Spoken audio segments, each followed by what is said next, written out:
What's going on, everyone? Welcome back to another episode of the JT Sports Podcast. I'm your host, JT. Before we get into it, I want to give you guys a quick announcement. So, Thursday, I'm going to be moving back to my college dorm, finishing up my final year of college. I'm going to be a senior. So, I'm not going to be going live for the remainder of the week. However, I am going to have a lot of pre-recorded stuff that's going to be coming out. It's going to be premiering around 5 p.m. Eastern time. So technically, I'll still be going live, but I won't actually be going live. It'll just be a lot of stuff that I pre-recorded. We got some stuff with Spotlight Raiders talk coming out. Quincy Bell Sports. We got another collab with college football with Sam coming up. So you're going to see those uploaded. They're going to be featured as premieres while I get settled into my new college dorm and prepare for my final semester of college. Because it's just like, I don't want to take a break and not upload anything. I'm kind of a creature of habit. Once I get in the habit of doing something, I like to continue it. And I'm just somebody who, when I do this, it makes me feel really good. When I don't live stream, I just feel really weird. I feel like my day is incomplete. So just a quick disclaimer that I'm not going to be live streaming for the remainder of the week. A lot of the content that's going to be coming out is going to be pre-recorded, but I will be back next Monday. There are going to be some things that are going to change, such as the live stream format, the layout, all that good stuff. But we got a really good episode today.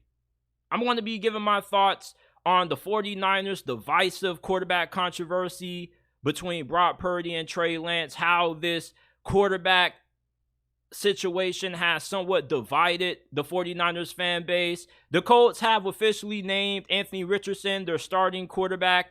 What's Dalvin Cook's impact going to be with the New York Jets? And why writing off Geno Smith is a huge mistake. Before we get into it, if you haven't already, go ahead, leave a like and subscribe to the channel. Listen to the JT Sports Podcast. We are available on all podcasting platforms: Apple, Google, Spotify, Amazon. Wherever you get your podcast from, you can find the JT Sports Podcast. Leave us with a 5-star review if you enjoy. We're trying to get to 100 5-star reviews before the start of the upcoming NFL and college football season. So if you enjoy the podcast and you want to support us, the best way to do so is to go ahead and give us a 5-star review on Apple and Spotify. All you got to do is type in the JT Sports Podcast and it will pop up. Or you can go down to the description down below, scroll down a little bit, and there will be the links to the Apple and Spotify versions of the podcast. You know, one man's misfortune can lead to another man's opportunity. And in the NFL, when the starter goes down, what do they always say? Next man up. And when the next man comes in and he outperforms the previous starter, why should he not remain the starter if he's giving you more production at that position than what the previous guy was? And you know, in the NFL today, when you draft a young quarterback, you don't have 4 to 5 years to wait for that guy to reach his potential. It's not the 1990s. It's not the early 2000s anymore. When you get drafted in the first round as a quarterback, especially in the top 5 or top 10 in the draft, these teams expect you to be able to play either right away or within 1 or 2 years. And when it comes to this 49ers quarterback controversy, there seems to be a huge divide amongst the 49ers fan base. On one end, you have fans who are huge supporters of Trey Lance, and they believe that he needs to start because the only way that he's going to get better is by getting in-game reps, and that he has so much potential over Brock Purdy that this potential, for it to be unlocked, he needs to gain more experience. And then you have the other side of the 49ers fan base who feels like Brock Purdy has earned the right to be the starting quarterback for this squad, given with how he performed last year, leading this team all the way to the NFC Championship game. And with him being more productive than Trey Lance, he should be the starting quarterback. And it's one of those classic examples of production over potential. Because let's tell the truth about this situation, right? Brock Purdy, obviously right now, looks like the better quarterback than Trey Lance. But the reason why people continue to push for Trey Lance to get an opportunity to start is because they believe that Trey Lance could get the 49ers to the Super Bowl and potentially win it with how high his upside is. And a lot of people think about what Trey Lance could be instead of actually looking at Trey Lance for what he is now. And you see, the problem that we often face in life is that when we meet somebody that we have high expectations for, our expectations end up tending to be so high that we think about what they could be at their potential. And we end up overlooking what they actually are at the present moment. And what Trey Lance is right now is a really raw quarterback. Didn't really play a lot at college. He's really inexperienced. He's really slow when it comes to, going through his reads, dissecting defenses. He just doesn't look like a starting caliber NFL quarterback right now. But you look at the potential that he has with his athleticism, his arm strength. He could be one of the best quarterbacks in the NFL if he could put it all together. But the problem with this situation is that the 49ers are a team that's built to win now. They don't have time to wait for Trey Lance to figure it out. And the NFL at the end of the day is not about potential. It's not about what you can be. It's about what can you be for me right now? How can you best better our football team at this moment? And Brock Purdy is the guy who gives you better quarterback play at this moment. He doesn't have the upside and the potential that Trey Lance has, but right now he gives you a better chance to win games and to win a Super Bowl than what Trey Lance does at this moment. And you see, the NFL is a performance-based business. This isn't a business that is based on production. Performance and how you play in games matters more than what you could be. These coaches don't have time to wait for potential anymore. Do you know what waiting for potential gets you? It gets you fired. It gets you out of a job. And a lot of people just look at this situation from Trey Lance's standpoint, but we don't think about the implications that comes with drafting a quarterback early in the first round. When you miss on a quarterback in the first round, it sets your franchise back years. The 49ers were fortunate enough that they were able to retain Jimmy Garoppolo, and they were able to, luckily enough, draft Brock Purdy in the last pick of the previous year's draft. But if they didn't have Jimmy Garoppolo or Brock Purdy right now, do you know how bad of a situation the 49ers will find themselves in right now? They're very fortunate that they have this kind of quarterback controversy. Now, the downside of this is that you gave up 3 first-round picks to draft Trey Lance. And that's a huge reason why 49ers want to see Trey Lance out there. They want to see Trey Lance live up to those expectations because you invested so much into this dude. You want him to be the guy. You want those first-round picks to actually mean something. But at the end of the day, we've seen what Trey Lance has done in the small sample size of games that he's played in, and he hasn't really looked that good. You look at Brock Purdy, this dude came in and he was ready. He was prepared. What has separated Trey Lance from Brock Purdy? One guy comes in and he looks poised. He already is comfortable within the offense. And then you have Trey Lance, who is a young quarterback still trying to figure it out. Brock Purdy did come into the league starting several years at Iowa State, a Power 5 institution where he had a lot of success.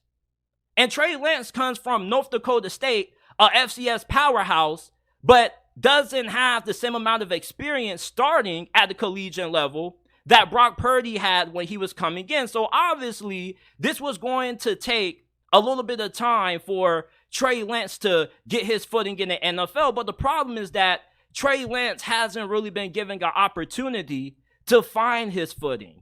And it's not all his fault because, like I alluded to earlier, misfortune can lead to another man's opportunity. And you want to know what the difference is between Brock Purdy and Trey Lance? Brock Purdy, when he got his opportunity, he seized the moment. He took advantage of it, and he made every single snap count. Meanwhile, you look at Trey Lance, when he got his opportunity, he struggled. Listen to Trey Lance post-game press conference after their Week 1 game against the Chicago Bears. He acknowledged that he made a lot of mistakes. He acknowledged that he didn't play his best football. You look at Brock Purdy, you didn't really see that in his first NFL action. Against the Miami Dolphins, Jimmy G goes down. Brock Purdy comes in having no practice time with the starting first team wide receivers, and he comes in and balls out. That's the example of being prepared and being ready for the moment. Brock Purdy was ready for his opportunity. Meanwhile, Trey Lance is a guy who's still trying to figure it out. And in today's NFL, you don't have time to figure it out anymore. Look at all of the talent that's coming into the league at quarterback. These new quarterbacks are coming into the league and they're hitting the ground running. Justin Herbert, 15 minutes before kickoff against the Kansas City Chiefs, Anthony Lynn goes up to him and says, "Hey, Justin, you got to start because Tyrod Taylor has a punctured lung against the Kansas City Chiefs." And Justin Herbert was drafted really high in the draft, and 15 minutes before kickoff, he probably didn't have a lot of practice with the first team offense, and he comes in on a 15-minute short notice in his first ever NFL action against the Kansas City Chiefs and absolutely balls out. That's the example of a quarterback being ready for the moment, being ready for the opportunity. Joe Burrow came in and he was good right away. You don't have time to wait 2, 3, 4 years for a quarterback to hit their stride. The best opportunity to win a Super Bowl is when you have a quarterback on a rookie contract. Think about Jordan Love. Jordan Love, I think, is going to succeed with Green Bay because Green Bay hasn't rushed him into being the starter. The 49ers tried to rush Trey Lance into being their quarterback one. Did Trey Lance ever legitimately beat out Jimmy Garoppolo? Let's just be honest about this. What the 49ers did was rush Trey Lance when he wasn't ready. After his rookie season, when he sat most of the year, you go into the offseason and the 49ers pretty much ghosted Jimmy G. Remember, they didn't even want him to participate in training camp. They tried to trade him, but he had injury concerns, so that kind of halted trade talks. And then we get to the season, and then they redo a deal with Jimmy Garoppolo. He comes back. Trey Lance gets injured, and what does Jimmy G do? He comes in and he seizes the opportunity. And then Jimmy G goes down, and what does Brock Purdy do? He seizes the opportunity. You see the difference? Jimmy Garoppolo, despite all his faults, is still somebody who was able to have some success with San Francisco. This was somebody who was able to have some really productive seasons under Kyle Shanahan. Same thing with Brock Purdy. But what production, what has Trey Lance done up to this point in his NFL career?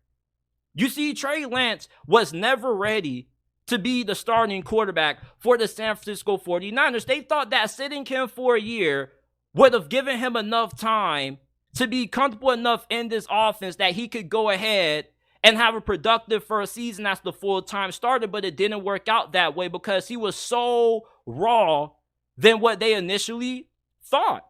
This is somebody who struggles to read defenses. He isn't as athletic as what Kyle Shanahan and John Lynch initially thought. And at this point, I'm not going to call him a bust, but I think it's safe to say that he's just not a good fit with the San Francisco 49ers. They whiffed on Trey Lance. And Trey Lance, in this situation, it's hard to get rid of him because nobody probably wants to pay the guaranteed money that he has left on his rookie deal. And plus, nobody really wants to invest anything into somebody that they don't really know can even play. When you trade for Trey Lance or whatever happens to Trey Lance in the foreseeable future, whatever new team picks him up basically has to rebuild him from the ground up. This is how raw Trey Lance is as a quarterback. I don't even think Trey Lance will be a starting quarterback on any other NFL team. Name me the worst quarterbacks in the NFL right now and tell me if Trey Lance would even be better than those guys. That's how raw this dude is as a quarterback. And Kyle Shanahan does deserve a lot of fault for where the 49ers are in this quarterback controversy. Did he go about things the proper way when it came to developing Trey Lance? Probably not. There are some mistakes that Kyle Shanahan and John Lynch probably made along the way, such as trying to anoint Trey Lance as the starter way too early when he didn't prove it. And even going into this year, I feel like Trey Lance probably should have been given a little bit more of an opportunity to compete. But at the same time, when Brock Purdy was rehabbing from his elbow injury, Trey Lance had all the time during the offseason, OTAs, minicamp, and training camp prior to Brock Purdy returning to prove himself that he was the guy to lead San Francisco, and he's yet to do that. He's yet to prove himself. And up to this point in his career, when you have a quarterback that's yet to really prove anything, to cement himself as the franchise guy, you kind of got to start looking at him with the people's eyebrow, and you got to start asking yourself, is this the right guy to lead our organization? And when you have this kind of situation where you got somebody who comes out of nowhere and performs so well, but you got this guy on the bench who you invested so much capital to draft and trade up for, it makes for a really awkward situation. But at the end of the day, though, the NFL isn't about potential. It's about production. Can you go out and make the throws necessary to win the games? Can you go out and make the right decisions with the football? Can you limit mistakes? Can you come through in the big moments? And Trey Lance has yet to prove that. And 2 games that we saw Brock Purdy, he was better than Trey Lance. Compare Trey Lance's first 2 games to Brock Purdy's 2 first games, and it's not really close. And you can make any excuse that you want. Oh, Trey Lance didn't have Chris McCaffrey. It doesn't effing matter. The 49ers were still a Super Bowl contender when Trey Lance took over the helm at QB. And you can keep saying that, oh, the potential is just so high, JT, you got to give him a chance. Do you think that a guy like George Kittle, who's getting up there in age, wants to waste what's left of his NFL career waiting to see if Trey Lance can ever live up to the expectations that he had when he was drafted so high? George Kittle wants to win a Super Bowl. Deebo Samuel wants to win a Super Bowl. Brandon Ayuk wants to win a Super Bowl. Nick Bosa wants to win a Super Bowl, and they don't want to wait 3 to 4 years down the road for it. They want to win now. A lot of people don't think about the locker room dynamics that go into these kind of decisions. How do you think the locker room would respond if Trey Lance was giving the starting job over Brock Purdy simply for where he was drafted at? Players don't respect that. As a matter of fact, players hate that because they rather go with the guy who can get the job done. They don't want to wait for somebody to figure it out. This is a production-based business. People have families to feed. You can't play football for your whole entire life, so you want to maximize the best talent that you have on the roster when they're at their prime. And when you wait on your franchise quarterback for 4 to 5 years to reach his potential, you waste some of your top talents on your roster. The NFL is about trying to win the Super Bowl as fast as possible in the most efficient, effective manner. It's chess, not checkers. And when it comes to checkers, you don't make decisions solely based on potential outcomes. You have to make the best decisions to help you get the lead in the game at the present moment.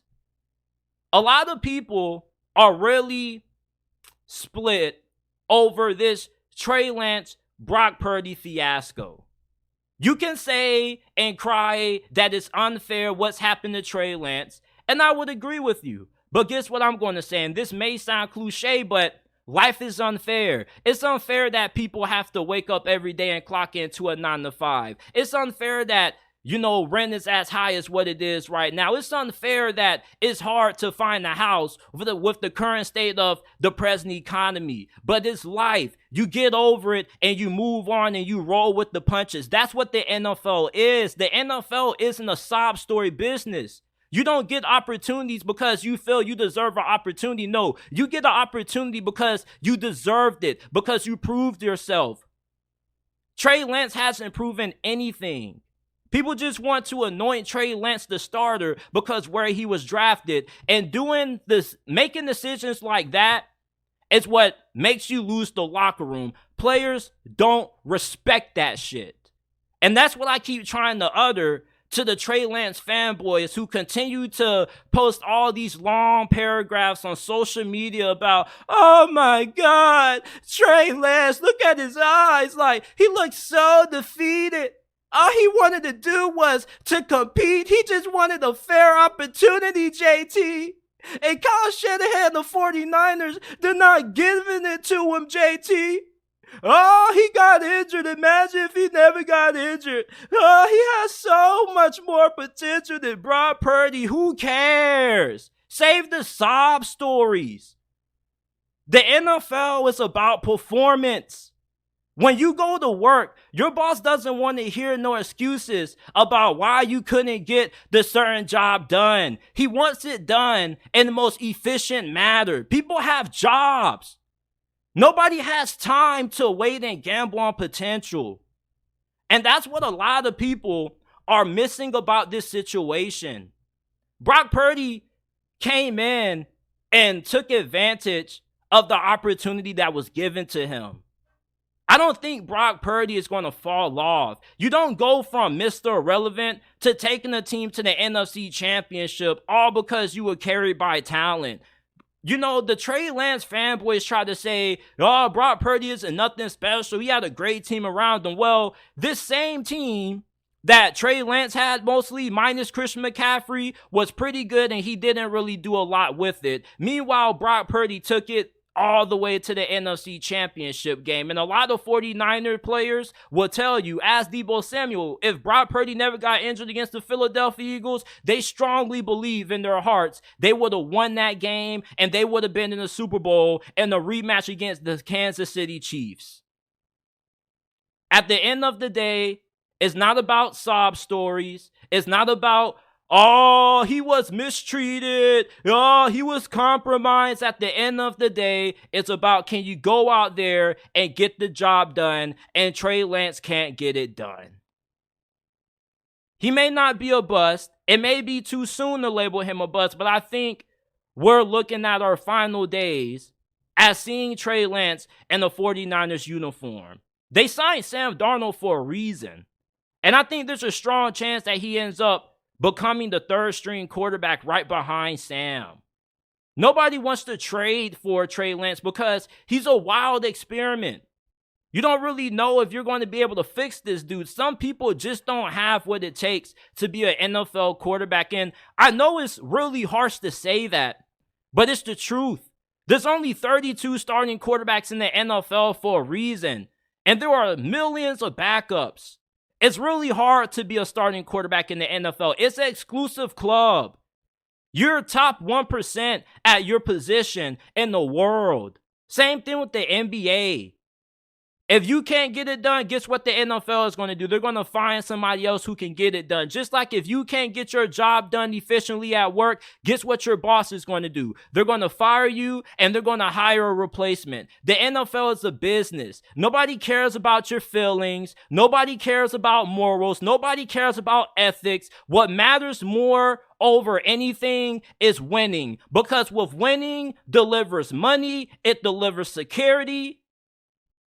And also it brings you, the fact that you also can have a chance at having a great career when you have success. Kyle Shanahan, I feel like his perception has really been altered with how this situation has played out. And I know he hasn't gone about this in the right way, but there are people who are saying that Kyle Shanahan struggles to develop quarterbacks. Well, what about Brock Purdy? He looked pretty fine. Jimmy Garoppolo had some really good years. If Jimmy Garoppolo could have stayed healthy, do you think they still would have drafted Trey Lance? If Jimmy Garoppolo could stay healthy for a full 16, 17 game season, do you think Kyle Shanahan would want to move on from that? Kyle Shanahan is somebody who cares about if you can get the job done or not.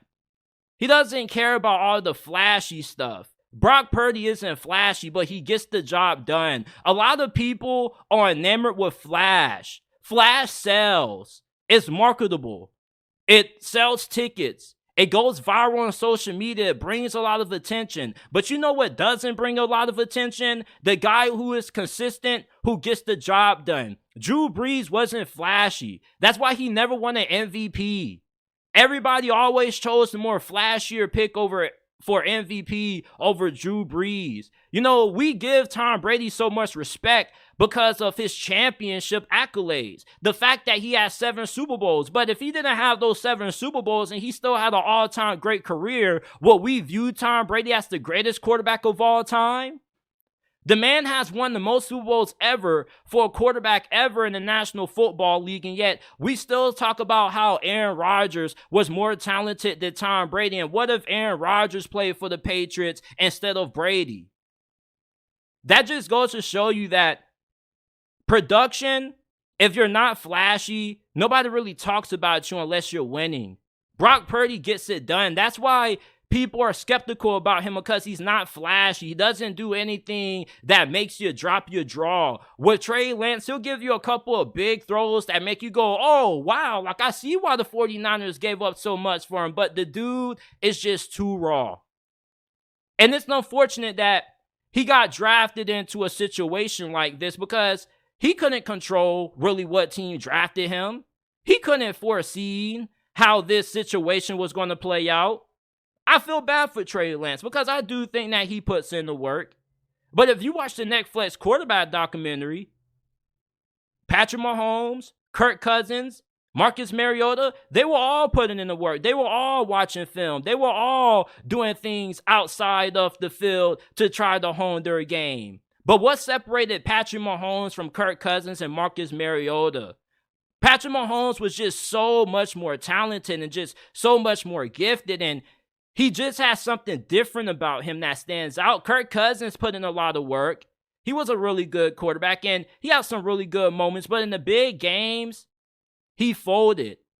Marcus Mariota, when he was asked to have to win games with the ball in his hands, he always came up short every single time. That's what separates the great quarterbacks from the average quarterbacks in this game. The great quarterbacks step up and they make big plays and big moments. They rise up to the occasion. Tom Brady's situation was unusual. This was somebody who was a late round selection who got pretty much laughed at during his NFL combine performance. People laughed at him for looking unathletic, not having a strong arm. And guess what? He ended up being the greatest quarterback of all time.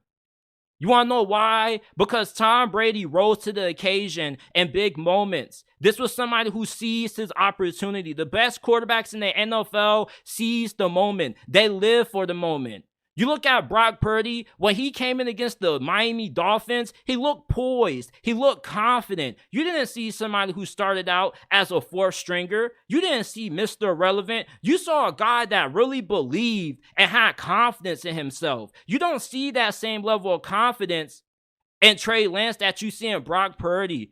And Trey Lance, you see somebody whose confidence is just struck. If you go back and you watch that Las Vegas Raiders game, he had 2 throws that could have been easy completions, but he ended up pump faking because he was second guessing himself. He was indecisive. He pump faked on one throw because he nearly threw an out route when the Raiders were running a simple cover 2 defense. Everybody knows if you're going against a defense that's running cover 2 that you're not going to be able to hit anything in the flats. You got to attack the whole shots either in the middle of the field or on the outside. If you can't even recognize that in the preseason, that's a problem. There's only so much development that a coach can do. You can blame Kyle Shanahan all you want to, but eventually, When do we put some blame on Trey Lance? When do we ask the question, what could have Trey Lance have done differently to have a better career than what he's had so far with San Francisco? Even with the injuries, you can't plan for injuries. They just happen. It's unfortunate, but life is all about how you respond to situations of adversity, how you come back from setbacks. There's so many excuses that people make for Trey Lance, but nobody actually thinks to hold Trey Lance accountable somewhat for what has transpired in his career. That's all this really has become, is just, a big divisive controversy amongst 49ers fans. You got fans who just always make excuses for Trey Lance and then make excuses for why Brock Purdy isn't the guy. Instead of just seeing this situation for what it is, we have to create narratives. Oh, if the 49ers are going to be a Super Bowl team, it's all going to depend on Trey Lance. Bro, what the hell has Trey Lance showed that makes you think that the 49ers are going to be capable of winning a Super Bowl with him at the helm at quarterback? Nothing. The dude hasn't performed. He hasn't been good. We got to stop. Eventually, when do we draw the line and say, you know what? Trey Lance just isn't it. Eventually, we got to stop pointing the finger and saying Kyle Shanahan is the reason for this. Eventually, we got to point the finger at Trey Lance and say, what could have you done better in this situation to be more prepared? Why was Brock Purdy more prepared than you? Brock Purdy was a fourth-string quarterback and came in out of nowhere in the middle of the game against the Miami Dolphins with a lot of stakes on the line and balled out. What was the difference between why Brock Purdy was so good versus why Trey Lance has struggled? And that's the question that doesn't get asked enough when it comes to this discussion. We keep saying that Trey Lance should be the starter just because where he was drafted. But what has he done to earn that right? You got to earn everything in life. Nothing is given to you. Nobody's going to give you a handout. Nobody's going to give you money just because they feel bad for you. Nobody's going to give you money because they see you crying on the street. The world doesn't owe you sympathy. The NFL doesn't owe Trey Lance sympathy. Kyle Shanahan and John Lynch don't owe Trey Lance shit. And I know it's harsh and it's tough to hear, but it's the truth. A lot of people on Twitter keep making it seem like the 49ers owe Trey Lance the right to prove himself. He's had plenty of chances to prove himself, and he hasn't done it. When Brock Purdy got his opportunity to prove himself, you know what he did? He took this team to the NFC Championship. So why should he have to be the backup to Trey Lance? Because he has more upside than him? How does that make sense? Upside and potential doesn't win games.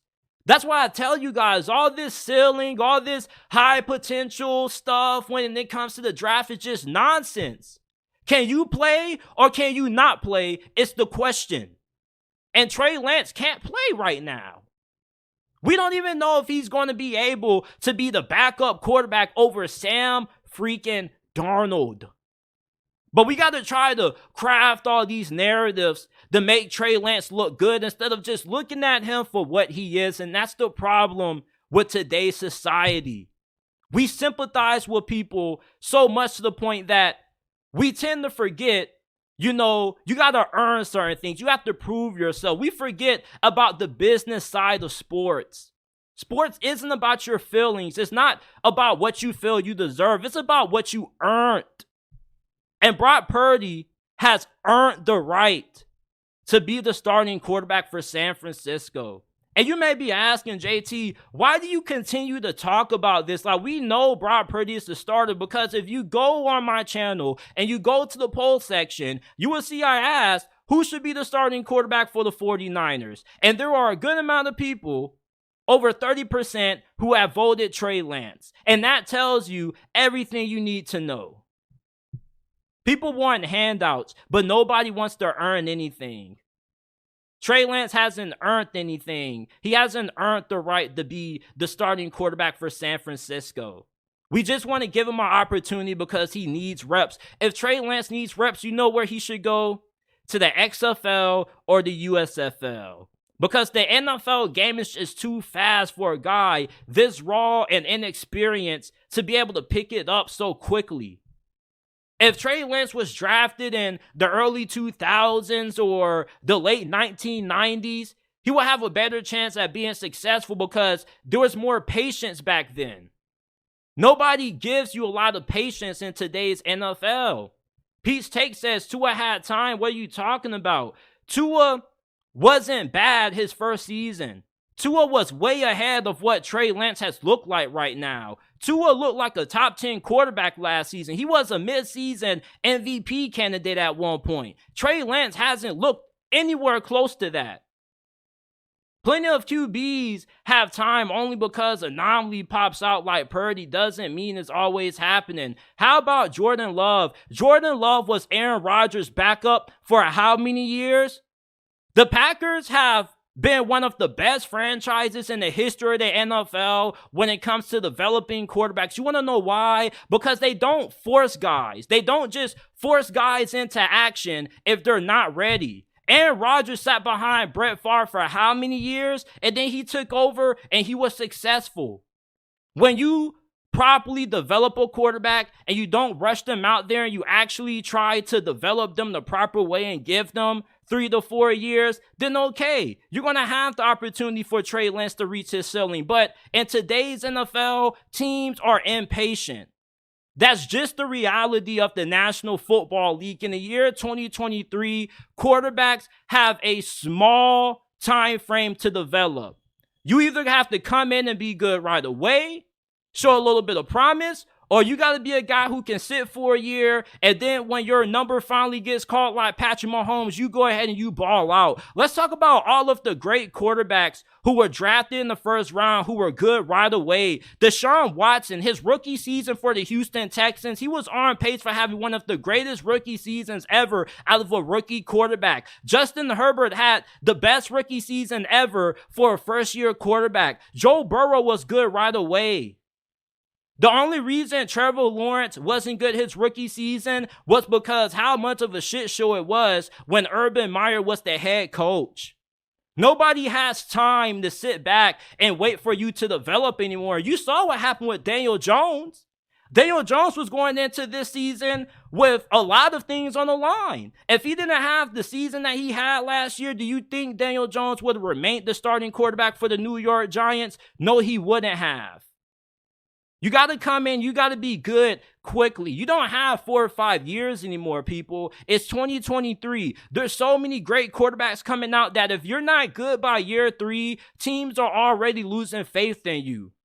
Jalen Hurts, people had a lot of questions and skepticism about him going into the 2022 NFL season. There were people who thought that he could potentially end up being replaced.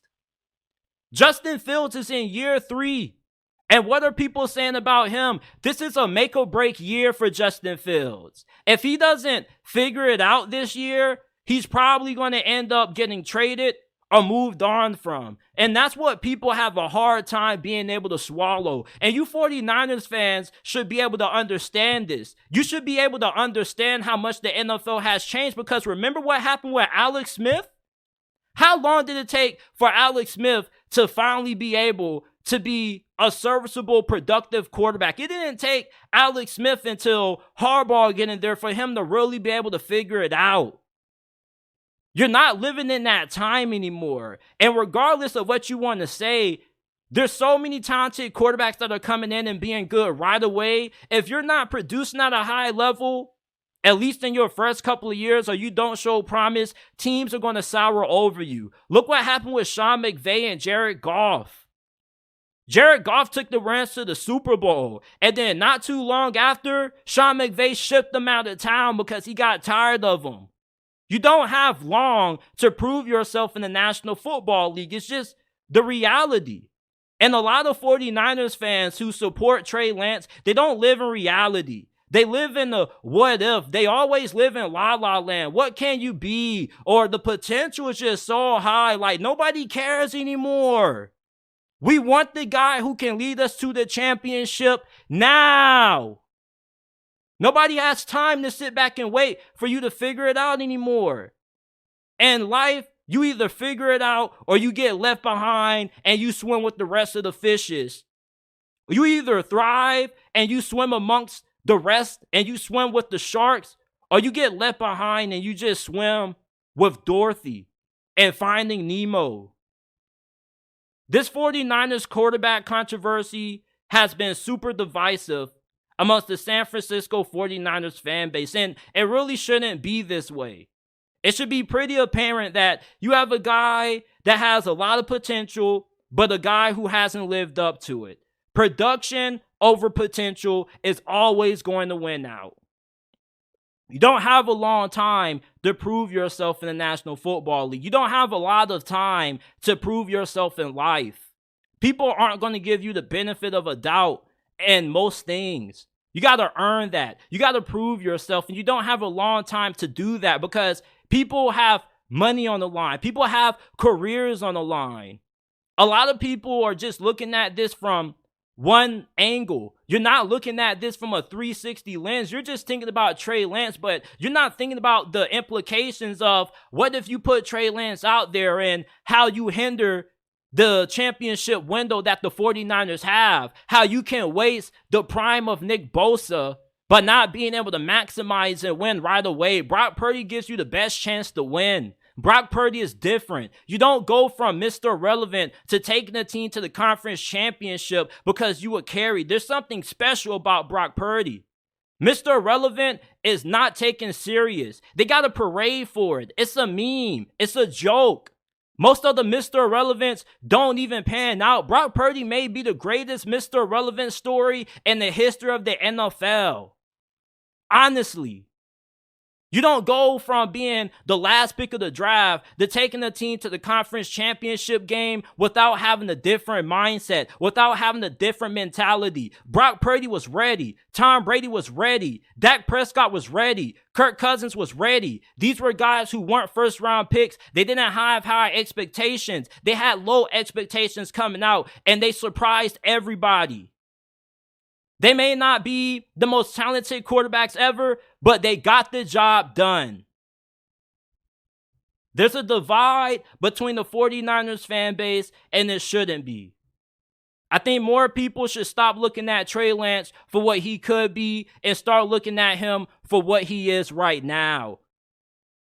Trying to judge people based on what they could be gets your feelings hurt, and it gets you put in a lot of bad situations.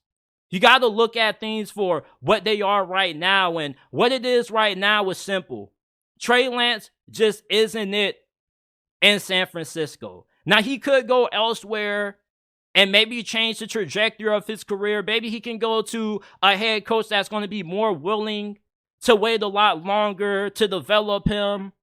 But in today's NFL, when you're drafted as high as what Trey Lance is, nobody has a lot of patience to wait for you to get it together for the first 4 or 5 years. So if you struggle your first 3 years, it's SOL. Anthony Richardson, he has all the athletic tools to be one of the most dominant quarterbacks in the history of the NFL. This dude is 6'4", 255 pounds, runs 4.43, has one of the strongest arms in the National Football League right now, but can he put it all together and have a successful career?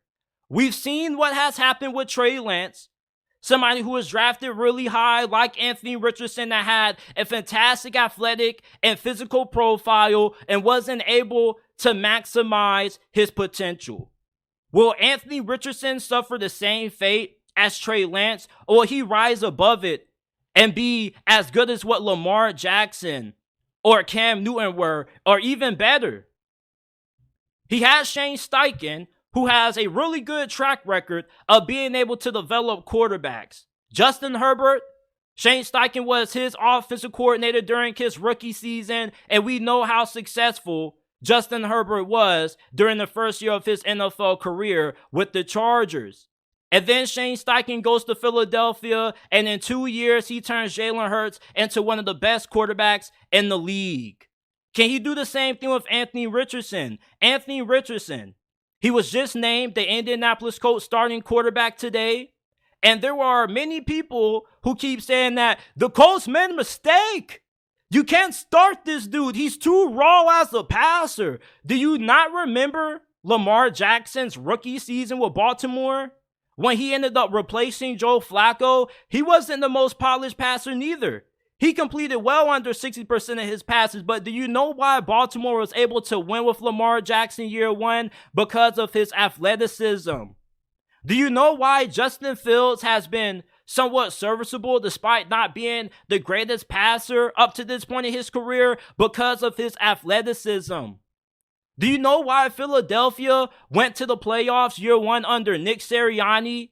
Jalen Hurts didn't light the world on fire throwing the football, but he was really effective as a runner. You can win in the NFL with a super athletic quarterback and find ways to win with just his athleticism while he develops as a passer in the background. Anthony Richardson is 255 pounds running 4.43. It doesn't matter what kind of scheme you have if you don't have the right personnel to defend against this dude. This dude is a freak. When you have rare 1% athleticism like Anthony Richardson has, there's not too many defensive backs who are going to be able to slow this dude down in the open field. 6'4", 255 pounds. How many teams do you think are actually equipped to stop Anthony Richardson? You got to have the right personnel when you're going against this kind of athlete. You can scheme things up all you want to, but if you don't have the horses up front who have the speed to be able to haul this dude down and keep him from hauling ass down the sidelines 40, 50 yards once he gets past the line of scrimmage, you're going to be in trouble. He may not be the best passer, but he's made gradual improvement. Anthony Richardson has a rocket launcher for an arm. And his preseason debut against the Buffalo Bills, he looked really comfortable in the pocket. He wasn't bailing out of pressure. He was stepping up in the pocket, trying to make big boy throws. And he was pretty impressive. Outside of that one interception that he threw on the first drive, he had a really solid outing. Yeah, he hit a couple of wide receivers a little bit high. He had some missed throws that should have been layups. But that's what you expect out of Anthony Richardson. You see, the expectations for Anthony Richardson should be pretty low. You want to know why? Because Shane Steichen and Jim Irsay already understand that this is going to be a process. They understand that Anthony Richardson is going to have some growing pains. There's going to be a lot of downs, but there's also going to be a lot of highs that comes with Anthony Richardson being the starting quarterback for Indianapolis this year. And he definitely could surprise a lot of people. You know, intangibles is something that doesn't really get talked about a lot when it comes to evaluating quarterbacks. Nobody thinks about leadership. Nobody thinks about time and commitment that said quarterback puts into studying film and wanting to get better. Anthony Richardson is a great character. This is somebody who helped the janitors out after a team event, was picking up trash, and the janitor said, "Nah, you don't got to do this." Anthony Richardson said, "Nah, man, it's not right for us to leave this trash and just allow y'all to pick it up when we were the ones who made that mess." That shows character. That shows somebody that has a lot of love and compassion, not just for the team, but also the people in the organization. Anthony Richardson's attitude is infectious. It's going to rub off on this team in a positive manner. And these teammates are going to go for war or go to war for Anthony Richardson this year. They love this dude. You listen to any Indianapolis Colts player describe Anthony Richardson, they love this dude's character, and they're all behind him. This team is all behind doing whatever it takes to make sure Anthony Richardson succeeds. Same thing with Jim Irsay. They're not going to second guess anything if he struggles his rookie season. They're going to allow Anthony Richardson to go out there and just play ball, make mistakes, and coach him up and help him learn from it. That's what it takes to develop a quarterback in today's NFL. You can't have this kind of athlete just sitting on the bench and think that him holding the clipboard is going to help him develop. Trey Lance was holding the clipboard for 1 year behind Jimmy Garoppolo, and where did that get him? People think the best way to develop a quarterback is just by letting him ride the bench for his rookie season. That's not always the best way for a quarterback to get better. Anthony Richardson doesn't have a lot of experience playing quarterback, not just on the collegiate level, but in the NFL. He's a rookie. He's really raw to the position. So he has to go out there and have those mistakes so he can learn from them. Anthony Richardson wasn't going to learn anything sitting behind Gardner Minshew. All you were doing was taking away meaningful playing time from Anthony Richardson for him to get better. He got better every single drive when they went against the Buffalo Bills. Anthony Richardson is somebody who's going to figure it out. He's a quick learner. He's somebody who's really dedicated to this. He wants to be great. You can see it in his eyes. You can hear it in his voice. You didn't hear that same dedication. You didn't hear that same drive out of Mitch Trubisky. You heard it out of Lamar Jackson. You heard what he told Deion Sanders. He was pissed when he nearly fell out of the first round. He said, Baltimore is going to get a Super Bowl out of me. And even if you don't believe that he's going to be able to deliver a Lombardi to Baltimore, you could have at least believed that this dude was going to be great. You got to judge these quarterbacks also by the kind of work that they're willing to put in. Anthony Richardson possibly could be what many people thought Trey Lance could have been, or what people think Trey Lance can be if he figures it out. This dude, Anthony Richardson, is kind of like a mad science experiment. You ever watch X-Men, Wolverines, when they have all these crazy mutants that have all these kinds of special abilities? Anthony Richardson was built in a lab. Where do you find somebody that has this size? He gained 11 pounds since the combine. He's 255 pounds, dog. He's pretty much Derrick Henry at freaking quarterback. This is like Mike Oslott at quarterback, fam. This is the equivalent to putting your best athlete at quarterback in high school, but teaching him really how to play the position. If Anthony Richardson can figure it all out, which I believe he will with Shane Steichen being his head coach, he's going to be the most dominant quarterback that we've ever seen in the NFL for a very long time, and probably way more dominant than Cam Newton. Cam Newton didn't have this kind of freakish athleticism that Anthony Richardson had. Cam Newton was a freak, but he wasn't 4'3", 255 with this kind of explosiveness and agility that Anthony Richardson brings to the quarterback position. Yes, this is a huge risk that the Indianapolis Colts are taking, but they're okay with it. This was the plan. Jim Irsay never would have hired Shane Steichen if Shane Steichen didn't have a vision. This was already something that was put in motion. They understand that this is going to be a process. The fans are the only people who try to rush greatness, who think that somebody has to be great right away. The Indianapolis Colts aren't the 49ers. They're not in Super Bowl contention. They don't have a great roster. The expectations for the Colts are pretty low. So for Anthony Richardson, he's not going into a situation like Trey Lance was where he has to win right away. He's not going into a situation where you already have a Super Bowl made roster. Like, this team is going to grow along with Anthony Richardson, and that's the beautiful thing about it. And this team is also going to have some lumps in the road along with Anthony Richardson. The Indianapolis Colts or Anthony Richardson or bust. It doesn't matter how great of a team they put around him. If he doesn't work out, then this is going to be a huge disaster. But I think that the Colts made the right decision naming Anthony Richardson the starter. I mean, there were already reports coming out when he first had his first OTAs and minicamp sessions that he was looking better than what initially was reported when he was coming out of Florida. He's been exceeding expectations all off season, and people are now just starting to pay attention. Nobody really pays a lot of attention to minicamp and training camp. I read up on these things, and the reports coming out about Anthony Richardson has been that he's been better than Gardner Minshew in training camp. Indianapolis Colts fans are not shocked that Anthony Richardson is the starter. Most Colts fans will tell you that they saw this coming from a mile away.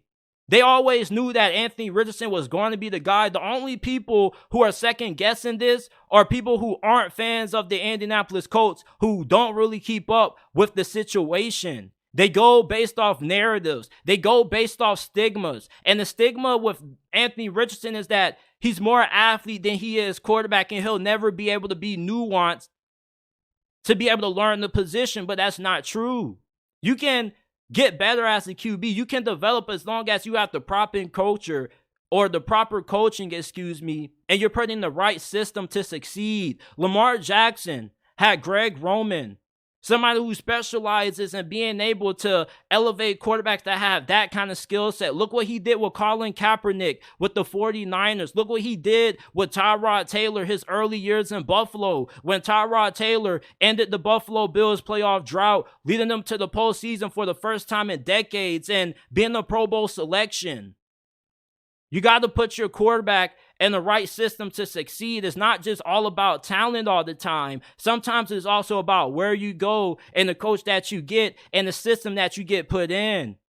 The NFL isn't just this gladiator sport where you got 11 people just trying to bash each other's heads into the ground for 60 minutes. There is a lot of chess and a lot of strategy that goes into this. I trust Shane Steichen. And if you trust Shane Steichen, then you should believe that Anthony Richardson is going to be able to work out as a quarterback in the NFL. I think that people are truly scared about what Anthony Richardson could be if he works out. And think about how he could change the NFL. I already told you guys years back in 2018, that Lamar Jackson was going to evolutionize the quarterback position. He was going to pave the way for more super athletic quarterbacks to get opportunities to be QBs in the National Football League instead of having to change their positions and being used as wide receivers or running backs because you question their ability to develop as a passer. If Anthony Richardson works out, do you know how many other cyborgs are going to start coming into the NFL? You ever seen The Dark Knight trilogy with Christopher Nolan, and you got Christian Bale playing Batman? You know, at the end of the first Batman movie, Batman Begins, they talk about escalation. You know, we start carrying semi-automatics, they start carrying semi-automatics. You know, this is a copycat league. Teams are going to copy what's successful. People saw the success that the Ravens had with Lamar Jackson. It is no surprise that we started getting these quarterbacks like Trey Lance and Justin Fields that were super athletic, but had concerns as passers. You want to know why? Because Lamar Jackson, Russell Wilson, smaller quarterback, paved the way for smaller QBs like Malik Willis and Kyler Murray to get chances. The NFL is about trying to figure out what works, and when you got a team that finds something that works, teams want to replicate and copy that formula. Look how the Bears have constructed their team. They pretty much went about building their offense around Justin Fields the same way the Eagles went about building their offense around Jalen Hurts last year. Anthony Richardson, I think this dude is going to be a stud for the Indianapolis Colts. Am I a little bit biased? I may be. But I do like Shane Steichen as a head coach. He has a really good resume, and he has a really good track record of being able to develop quarterbacks that have this kind of skill set. He did it with Jalen Hurts. He was really good with Justin Herbert. Although Justin Herbert isn't the athlete that Anthony Richardson is, he's a freak himself. I trust Shane Steichen. You got to trust the coaching. Coaching trumps all, in my opinion, and that's why I got so much confidence in Anthony Richardson moving forward as the starting quarterback for Indianapolis. Is it going to look all pretty? No, it's not. There's going to be some really ugly games. There may be some games where you see Anthony Richardson go 6 of 25 passing, but have 120-something yards on the ground. And there's going to be some games where Anthony Richardson goes 25 of 35 passing for 300 passing yards and 4 touchdowns. This is going to be a bumpy rookie season for AR, but I think that in the long term, he's going to end up becoming the most dominant quarterback that we've seen in the NFL in a very long time. Before we move on, I got to get me a sip of water. If you haven't already, make sure that you leave a like on the stream. Subscribe to the channel. We go live every day around 4 p.m., 5 p.m. Eastern time. Listen to the JT Sports Podcast. You can find us on all podcasting platforms. Apple, Google, Spotify, Amazon, wherever you get your podcast from, you can find the JT Sports Podcast.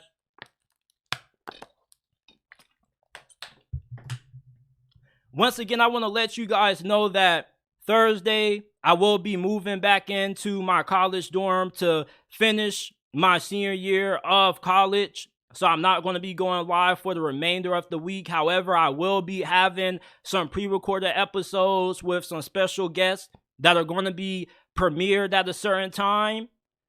So I'm still going to be keeping up the consistency. I'm still going to be live streaming technically without live streaming technically. So I'm still going to have content coming out while I'm gone, getting settled into my college living situation.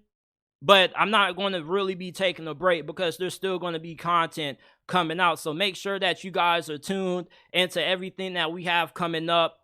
This is a season that I think potentially could be the best that we've had in recent memory when it comes to the NFL. There are so many exciting storylines to talk about. And one of the biggest storylines going into this season are the New York Jets with Aaron Rodgers. And they made a big acquisition the other day. Dalvin Cook was signed to a one-year deal with the New York Jets. And we got to talk about what he brings to this Jets offense. Now, there's a narrative that Dalvin Cook is washed up. Is he the same back that he was 2-3 years ago? No, he's not, but he's still a top 10 running back in my opinion. And he's only 28 years old. The threshold for running backs where they start to decline is 30. So Dalvin Cook still has 2 good years left where he should still be able to play at a really high level.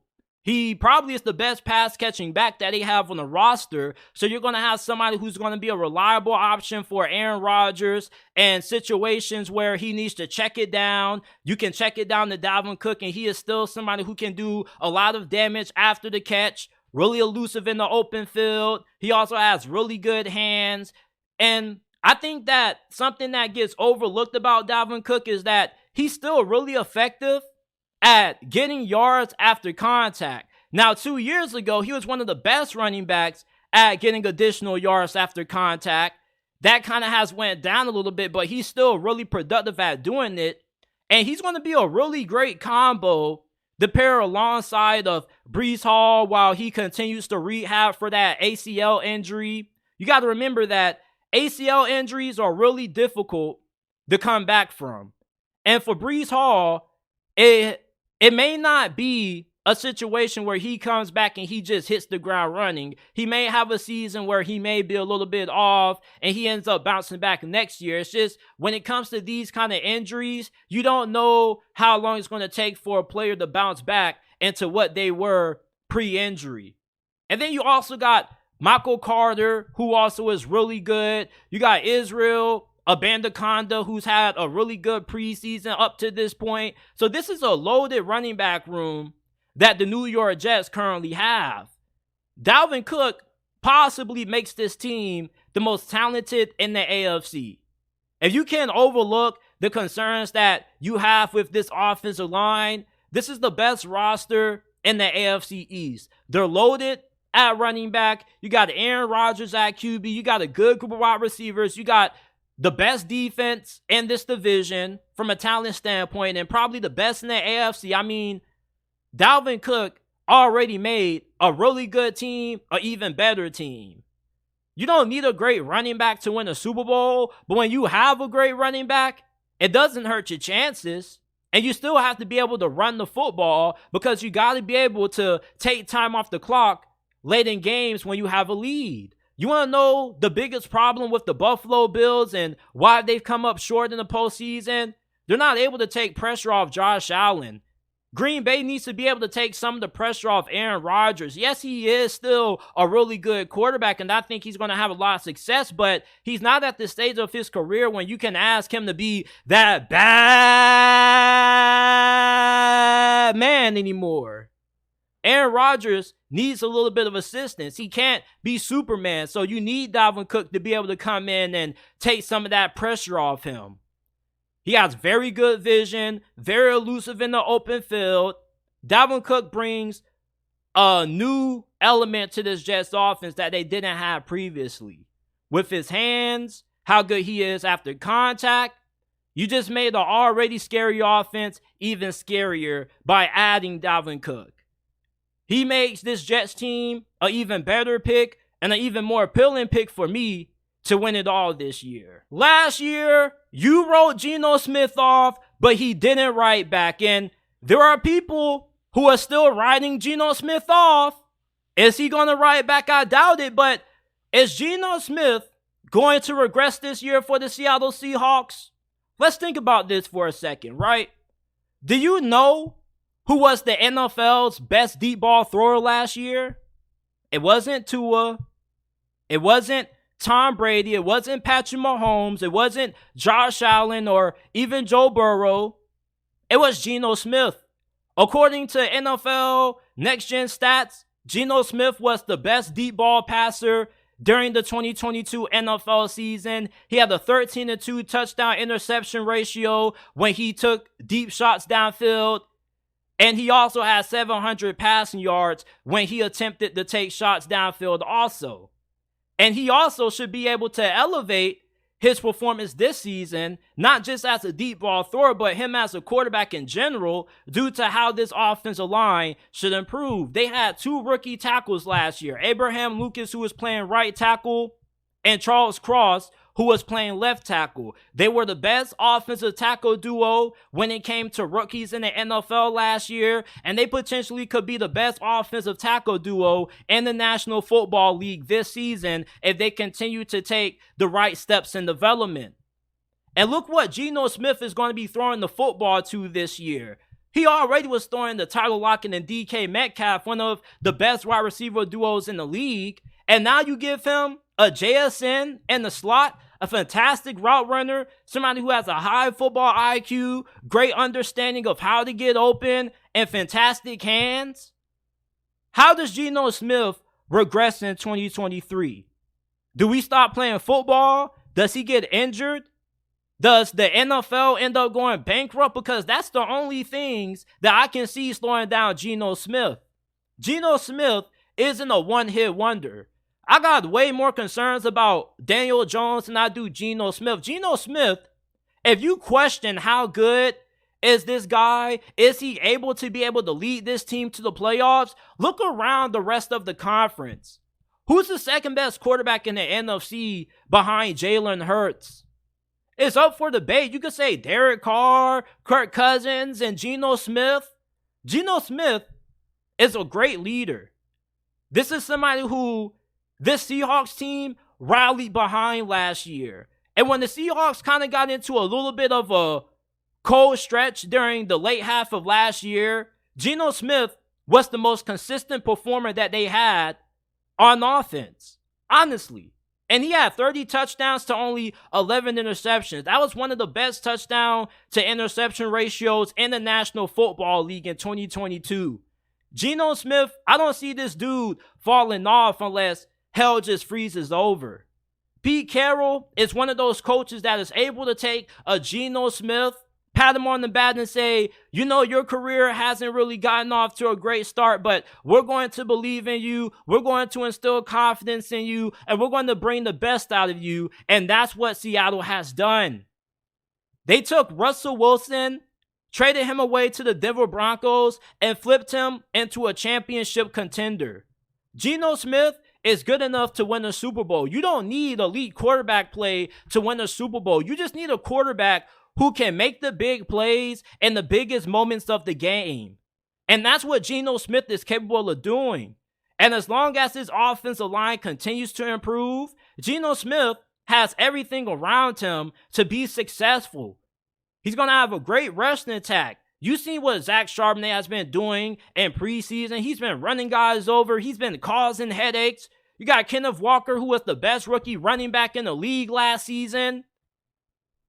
You got a talented trio of wide receivers to throw the football to. You got Noah Fant at tight end. You're going to have a really great defense. Geno Smith isn't going anywhere in 2023. If you are writing Geno Smith off, be prepared for him once again to not write back. I don't get this narrative that some people say that Geno Smith isn't a Super Bowl caliber quarterback. What is a Super Bowl caliber quarterback? I watched the 49ers go to a Super Bowl with Jimmy Garoppolo. I watched the Ravens win a Super Bowl with Joe Flacco. You mean to tell me that Geno Smith isn't capable of being able to replicate somewhat of the similar success that teams have had in the past, have made it to championships without elite quarterback play? And some may argue that Geno Smith possibly could be an MVP candidate this year, and I'm one of those people. Hell, he could have been an MVP candidate last year if the Seattle Seahawks had a way better record. I think we got to stop attaching what a quarterback used to be to what he is now. Geno Smith isn't the same quarterback that he was with the New York Jets, and I think that most of you guys understand that. But I just think that we have a hard time of understanding that certain players have gotten better. We tend to latch on to narratives and preconceptions, and anytime we're wrong about somebody, we hesitate to change our opinion about them. Geno Smith, if you thought that this dude couldn't play and you think that last year was just a one-hit wonder for him, think again. The team that he has around him is kind of foolproof. Like, you got to be really bad to not be able to at least lead this team to the playoffs if you're Geno Smith. With the talent they got at wide receiver, how good this offensive line should be, how good the run game is going to be, there's no reason why Geno Smith should have any regression this year. I think that it's only one way up for Geno Smith. Truthfully, he was the best deep ball passer in the league last year, and with a better offensive line, he can be even better in 2023 than what he was in 2022. Hell, I think that Geno Smith possibly could be an MVP contender this year. I think he could be a finalist for the award. He's a great story. He didn't win Comeback Player of the Year for nothing. Anytime you have a quarterback that ends up starting to hit his strides late in his career, they normally tend to end up being pretty good. And I think that's kind of what scares people a little bit about Geno Smith, because he is up there in age, but we've seen quarterbacks play some of their best ball being a little bit older than what you would like. You normally envision a franchise quarterback being in their mid-20s, like Patrick Mahomes and Joe Burrow, but sometimes you have a Geno Smith that comes along that he got drafted into a bad situation early in his career. He bounced around a little bit, and he got a good opportunity with the Seattle Seahawks. And is Geno Smith the guy who can elevate a team with a bad roster? No, he's not. But he's a quarterback that can win you a lot of games and win you a championship as long as you give him the right pieces around him.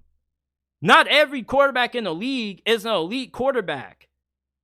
Most of the best quarterbacks in the National Football League are in the AFC. This is the NFC conference. As long as Geno Smith can build on his performance last year in 2023, I think not only is Seattle going to be able to win the NFC West, but I got them going all the way to the Super Bowl and losing to the Cincinnati Bengals.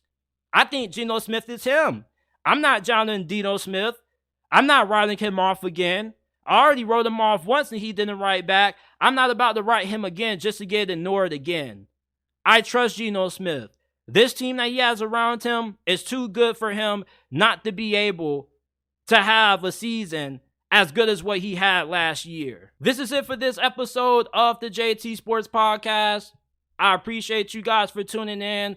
Like I said, I'm going to be going on a little bit of a hiatus. Going to be moving back into my college dorm. So you want to see any actual live streams from me for the remainder of this week. I won't be giving any of my preseason reactions until next Monday. That's when I will fully return. But you will see a couple of episodes that are going to premiere over the next couple of days with some special guests. I'm about to do a collab in a couple of hours with College Football with Sam. I got another collab that I'm going to be recording tomorrow with Quincy Bell Sports. I got a collab dropping tomorrow with my guy Spotlight Raiders Talk.